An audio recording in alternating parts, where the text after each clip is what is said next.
તમારા સમાજના 4-5 જણ ભેગા નટુજી તો કહેવાય હો ભાઈ, નટુજી ભગાજી તો તમારે કહેવાય,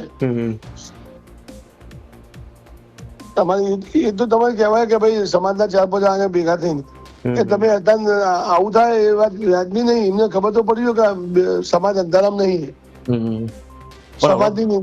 હવે શું કરવાનું? કહીને કોઈ મતલબ કહીને એમને ખબર બોન તો પડવું જ ને. અમારી ભાઈ ટિકિટ કાપી કે નીતિનભાઈ જોડે જે ચમચા બધા હતા અમારા સમાજના, મેં તો બધા જાહેરમાં કીધું હતું, મેં તમે બધા યાદ રાખજો જે ટાઈમ મારો ટાઈમ આવશે ને એના તમારે હું સમાજના કોઈ આગળ નહીં વાપરું. હું નીતિન પટેલ ને પૂરી તાકાતથી ખડાઈ ગઈ અને બતાવ્યું. આટલો ગમે મજબૂત નેતા હોય પણ આપણે પિક્ચર પૂરું કર્યું ન કરી ગયો. જો મેં કહ્યું જાઓ, મેં સંસદ વિધાનસભાની ટિકિટ નહીં લેવાની, લોકસભાની નહીં લેવાની, બધું ફોર્મ્યુલા આપણી જોડે હતી. હું એની ઓફિસમાં ટિકિટ માટે મને મુકેશભાઈ મોકલ્યો ને,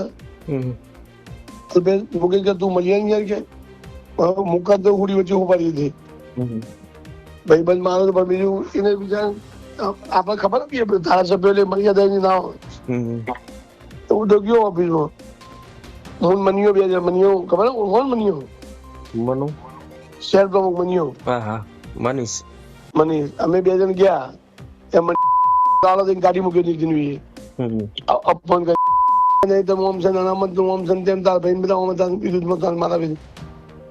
હું બેઠો સાહેબ હું ટિકિટ માટે હું કેવું તમે બધા અનામત નું ઓમ છે તેમ તેમ કે બધું બોલાવું દે.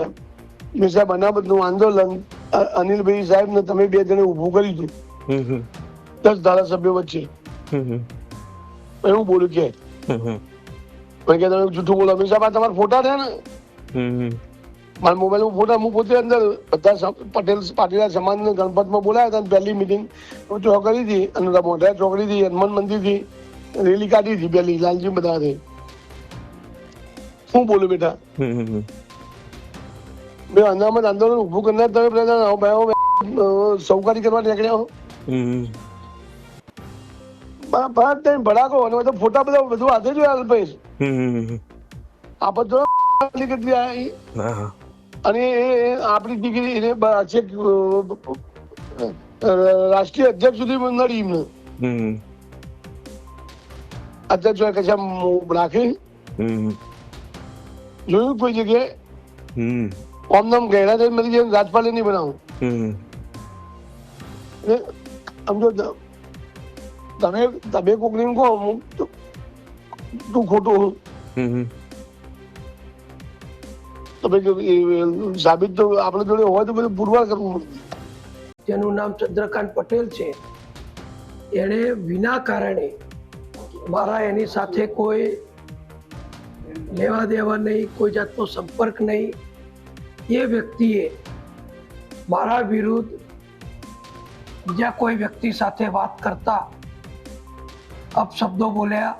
મારા ઓડિયો સિવાય બીજો ઓડિયો જે મને પ્રાપ્ત થયો છે જે 5 વર્ષ જૂનો છે, એમાં ભાજપના ઉમેદવારને હરાવી દેવા માટે આ ચંદ્રકાંત પટેલ એક બીજા કાર્યકરને કહી રહ્યા છે કે આપણે આને હરાવી દેવાનો છે. અહીં ચૌધરી ઉમેદવાર આવ્યો છે, ચૌધરી 1500 જ છે, પટેલો 18,000 છે, એટલે આપણે એને હરાવી દેવાનો છે.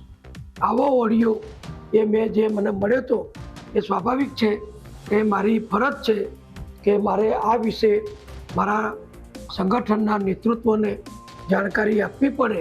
ચંદ્રકાંત પટેલની સામે પક્ષની વિરુદ્ધ કામ કરવા માટે, પક્ષની વિરુદ્ધ કોઈને ઉશ્કેરીને ભાજપના ઉમેદવારને હરાવી દેવા માટેનું કહેવા માટે કડકમાં કડક પગલાં લેવા જોઈએ.